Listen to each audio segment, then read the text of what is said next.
ശ്രദ്ധിച്ചോ, യേശു അവളെ കണ്ടു അല്ലേ? കണ്ടു അല്ലേ?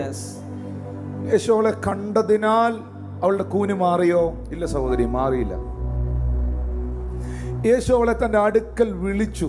അവൾ വിളിക്കപ്പെട്ടതിനാൽ അവളുടെ കൂന് മാറിയോ? ഇല്ല, ഇല്ല, മാറിയില്ല.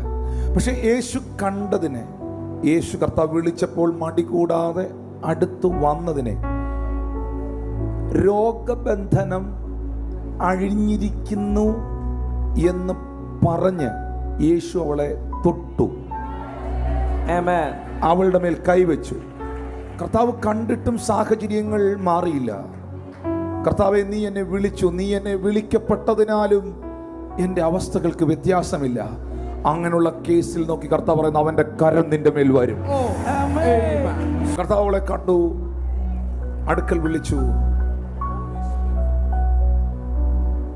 മക്കളെ, ദൈവം നമ്മളെ കണ്ടതിനാൽ നമ്മൾ വിളിക്കപ്പെട്ടു. നമ്മൾ കർത്താവിൻ്റെ അടുത്ത് വന്നു. ഇപ്പോൾ അവൾ ആരുടെ അടുത്തായി നിൽക്കുന്നത്? യേശുവിൻ്റെ അടുത്ത് വന്ന് ഇങ്ങനെ കൂനി നിൽക്കുകയല്ലേ? ആ കൂനി നിന്നവളോട്, അടുത്തു വന്നവളോട് യേശു പറഞ്ഞു. എന്തു പറഞ്ഞു? എന്ത് പറഞ്ഞു വാസേ? നിന്റെ രോഗബന്ധനം അഴിഞ്ഞിരിക്കുന്നു. അടുത്തു വന്നവളോടല്ലേ പറഞ്ഞേ? അരികിൽ വരുന്നവരോട് അവന് ചിലത് പറയാനുണ്ട്. അങ്ങ് ദൂരെ ഇരിക്കരുത്.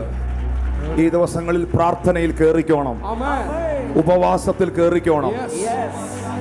അരികിൽ ഇരിക്കുന്നവനോട്, അടുത്തു വരുന്നവനോട്, ബൈബിള് തുറന്നു വെച്ച് അതിങ്ങനെ വായിച്ചു കൊണ്ടിരിക്കുന്നവനോട്, അതിങ്ങനെ റീഡ് ചെയ്തിരിക്കുന്നവനോട്, പ്രാർത്ഥിക്കുന്നവനോട് കർത്താവിന് ചിലത് പറയാനുണ്ട്.